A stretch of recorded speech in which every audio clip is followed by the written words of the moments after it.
I'm Nicole Lee from Twit. And I'm Tony Wayne from Twit. And we're going to be reviewing the T-Mobile MyTouch phones, the MyTouch and the MyTouch Q from T-Mobile. And Brian will be here in the middle to shoot some B-roll.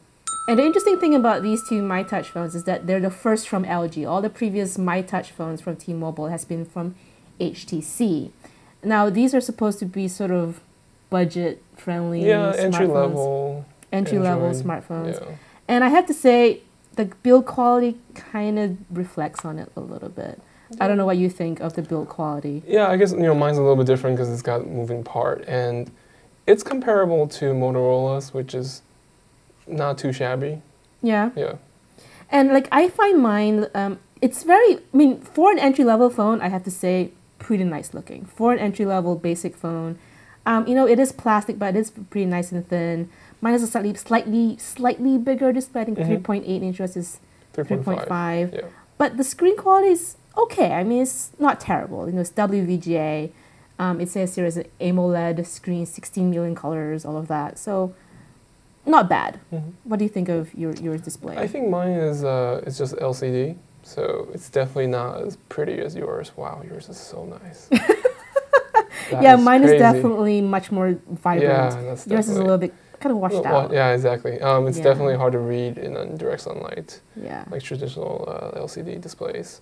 And it's a little small. I'm used to a bigger screen now, so 3.5 is iPhone territory. I noticed the button placement is also a little different. Like mine has the menu, the home, and the back buttons, and yours has menu, home, back, and a really weird. Yeah, this is genius. Yeah, thing. this is one of the branding from T-Mobile.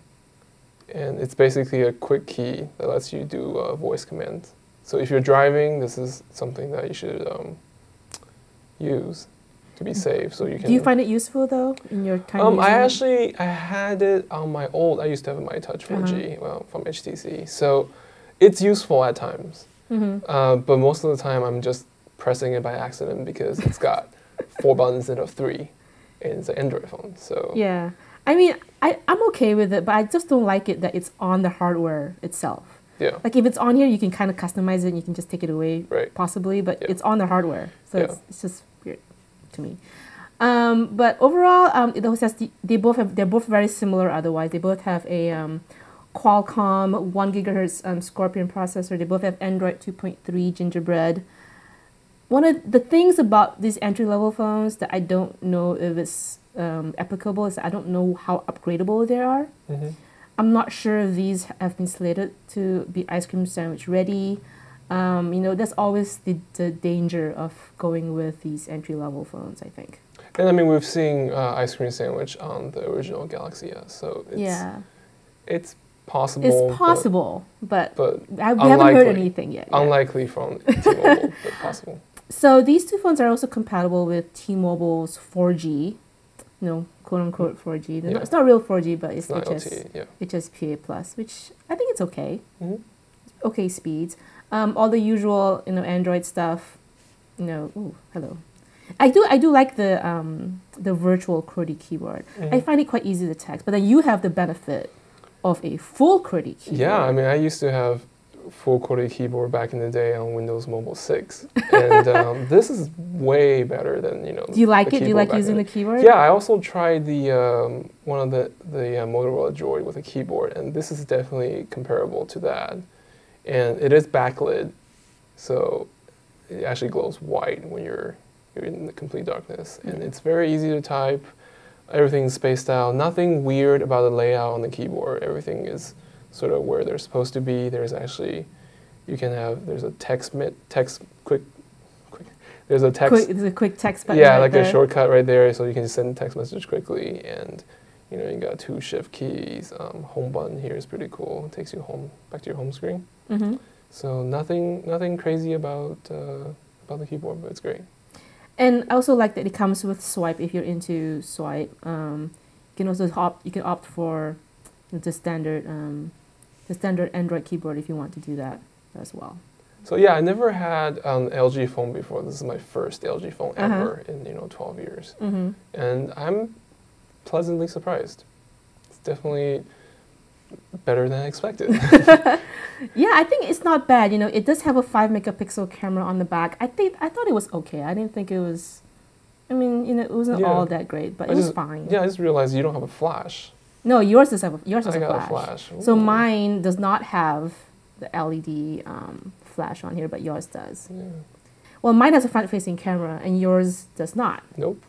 So not a difference there. Mine has a front-facing camera for video calls, presumably. Yeah. And so it's sort of pros and cons depending on what your priorities are. And mine has, I think they both have autofocus, the usual camera features. And very similar, you know, Wi-Fi, Bluetooth, all of the things you usually expect. I think they both have 2 gigabytes of internal memory, 32 gigabytes of expendable memory with the micro SD card slot. I don't know if you can. Mine's sort of behind the battery, I think. I never found mine. I don't know where it is.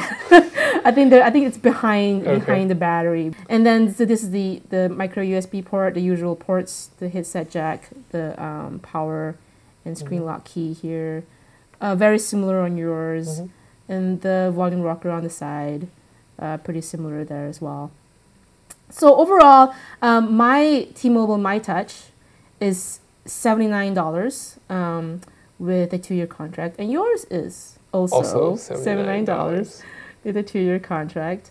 Do you think? I mean, you know, very quickly, like pros and cons. Like, what do you think of the device? I mean, it's definitely more affordable in terms of all these Android phones. I mean, we're seeing like the Motorola Razr, which is I think $300. Yeah, $300. Same thing with Resound, $300. So if you're on a budget, this is a great phone to get, I think. I mean, even this MyTouch Q is actually cheaper than the previous generation MyTouch with a keyboard. Yeah, because I think even that MyTouch was not. Granted, that one had a lot of really good features like a really fast camera, 8 megapixel. I think it's f2.2, and that's from HTC. But I mean, for $79, this is definitely worth checking out, especially if you're looking for a keyboard. I mean, this is really the selling point of this device. Yeah. So under $100 with a keyboard, I say buy. Okay. I have to say, sort of try it on mine, just because I do think $79 is a lot for an entry-level phone. But you know, the screen does look really nice. It's AMOLED display. It is very smooth. But I'm not sure yet. So my personal recommendation is to just try it out. See if you like the Genius Bar thing.